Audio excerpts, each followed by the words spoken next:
Selamat pagi Bapak Ibu Saudara sekalian. Selamat datang dalam acara Sarapan Sabda bersama saya Pak Saparman. Sarapan kita pada pagi hari ini diambil dari Matius 27 ayat 1 sampai 10. Demikian firman Tuhan, ketika hari mulai siang, semua imam kepala dan tua-tua bangsa Yahudi berkumpul dan mengambil keputusan untuk membunuh Yesus. Mereka membelenggu dia lalu membawanya dan menyerahkannya kepada Pilatus, wali negeri itu. Pada waktu Yudas yang menyerahkan dia melihat bahwa Yesus telah dijatuhi hukuman mati, menyesalah ia. Lalu ia mengembalikan uang yang 30 perak itu kepada imam-imam kepala dan tua-tua dan berkata, aku telah berdosa karena menyerahkan darah orang yang tak bersalah. Tetapi jawab mereka, apa urusan kami dengan itu? Itu urusanmu sendiri. Maka ia pun melemparkan uang perak itu ke dalam bait suci, lalu pergi dari situ dan menggantung diri. Imam-imam kepala mengambil uang perak itu dan berkata, tidak diperbolehkan memasukkan uang ini ke dalam peti persembahan, sebab ini uang darah. Sesudah berunding mereka membeli dengan uang itu tanah yang disebut tanah tukang periuk untuk dijadikan pekuburan orang asing. Itulah sebabnya tanah itu sampai pada hari ini disebut tanah darah. Dengan demikian genaplah firman yang disampaikan oleh Nabi Yeremia. Mereka menerima 30 uang perak, yaitu harga yang ditetapkan untuk seorang menurut penilaian yang berlaku di antara orang Israel. Dan mereka memberikan uang itu untuk tanah tukang periuk seperti yang dipesankan Tuhan.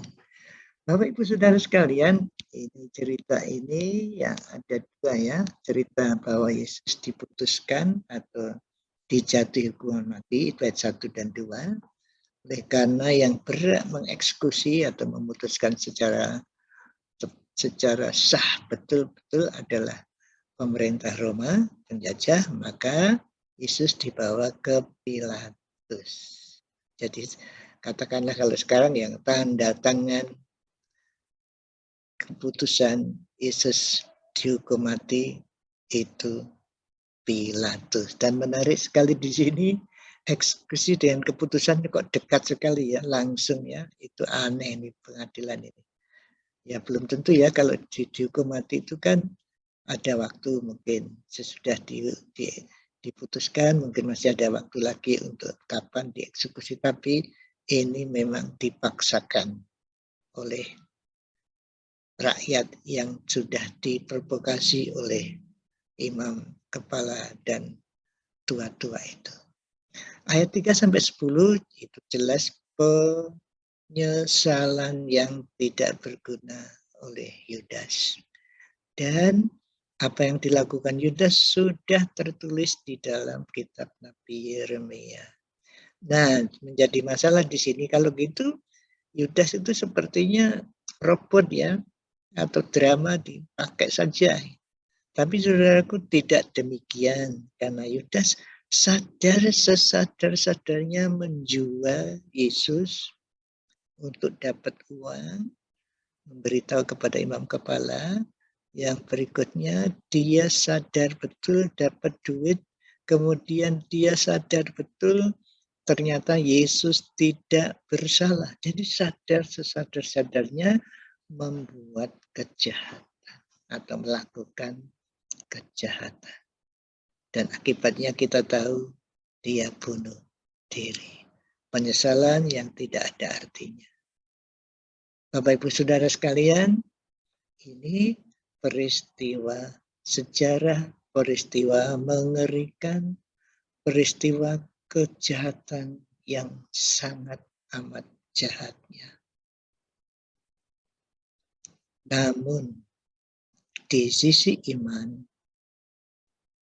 Yesus mati, dihukum mati, disalib namanya, itu untuk dosa-dosa manusia.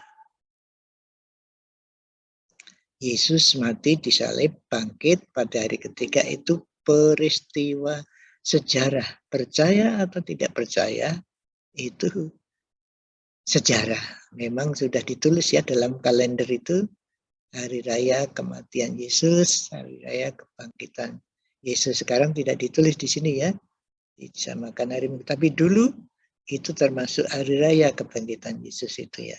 Kebangkitan Isa Al-Masih kalau dulu nulisnya itu. Hari Jumat wafat Isa Al-Masih, hari Minggu kematian wafat Isa Al-Masih. Tapi sekarang tidak ada ya. Oke. Jadi jelas sekali kita bersyukur dari satu sisi bahwa iman Kristen itu dasarnya sejarah juga ya, bukan dongeng, bukan apa namanya itu, apa yang dikatakan orang itu ada legenda ya, bukan seperti itu, tapi itu fakta sejarah. Nah, iman kita, iman kepada pribadi Yesus yang disalib itu bukan peristiwanya. Yesusnya yang disalib bagi dosa-dosa kita. Itu yang menyelamatkan.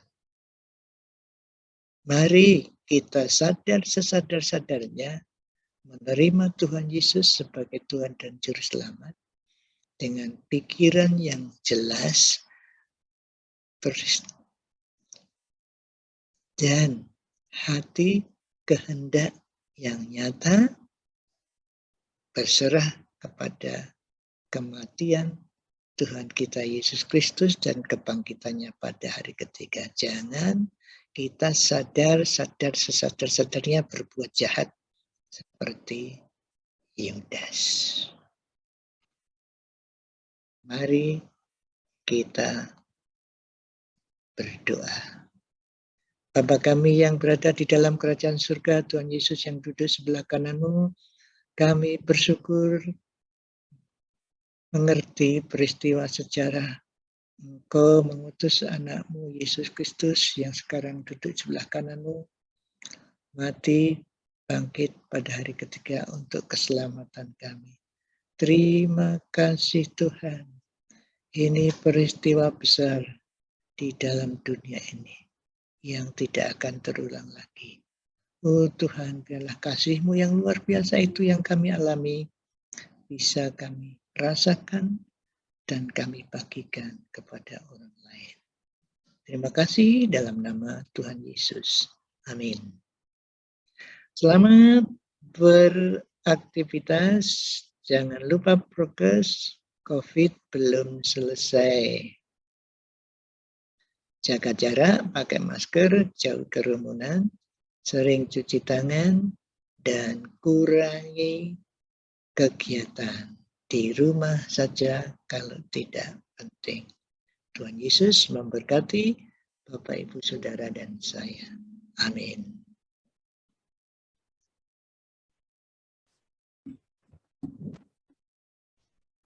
Terima kasih Bapak Ibu Saudara telah mengikuti acara Sarapan Sabda.